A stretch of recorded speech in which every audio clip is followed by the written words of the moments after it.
Hello, my name is Esther, and today I'm going to be talking about the cowherd and the weaver girl, a story famous in China. For my presentation, I will be first going through the story, then I'll be talking about how the story has changed based on the geography of where it's told, and also how now it's been used as a marketing strategy, which is an interesting thing to look at in modern day society. To begin, there once were 7 goddesses who lived in heaven, and their mother was the goddess of heaven. One day, all 7 goddesses planned on going down to earth to have some fun because they usually were not allowed to do so. And so one night, all of them traveled down onto earth. Once they arrived in earth, they decided to take a bath in a very beautiful pond that they had found.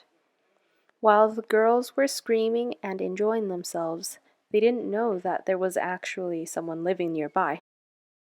A cowherd lived right next to the waters and overheard their screams and giggles. Curious as to what was happening outside, he went out of the house and instantly made eye contact with one of the goddesses called Zinu, or Weaver Girl. The reason why Zinu is called Weaver Girl is because back in heaven, she would help the goddess of heaven, her mother, weave items. They fell in love instantly and started a family, having 1 boy and 1 girl. Unfortunately, though they wanted to keep their relationship a secret from Zinu's mother, the goddess of heaven, she found out and ordered Zinu to go back to heaven, saying that she was not allowed to marry a mortal. Zinu reluctantly agreed and traveled back to heaven, leaving the cowherd and their 2 children alone on earth. The cowherd's cow, seeing how upset he had become, offered him a way to go to heaven. The cowherd was told from the cow that if he sacrificed the cow, he would be able to make his way to heaven by wearing the hide of the cow.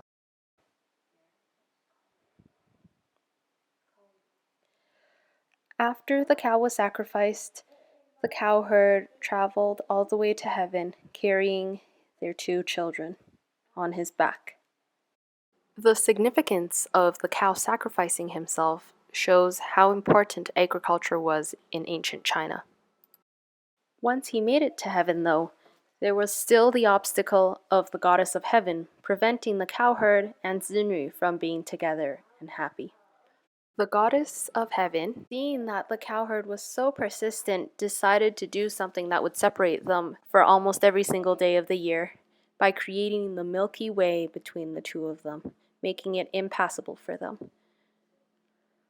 It's only on the 7th day of the 7th month in the Lunar New Year calendar where a flock of magpies would help the couple by building a bridge, allowing the 2 of them to meet each other for that one night. A pair of magpies is symbolic of companionship in China. In modern-day Chinese society, young girls will often go to temples and pray to Zinu in order to find a wealthy and loving husband in the future.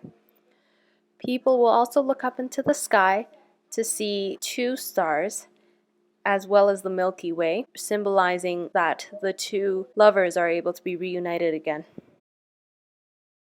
Couples also tend to get married on this day because it's known as Chinese Valentine's Day, and it's known as QiXi in Chinese. In Korean, it's known as Chilseok, and during Chilseok, they decide to eat wheat products because that is the best time to harvest wheat. In Japan, it's called Tanabata, where people will have lanterns and they will put them on top of the water to represent the solar system.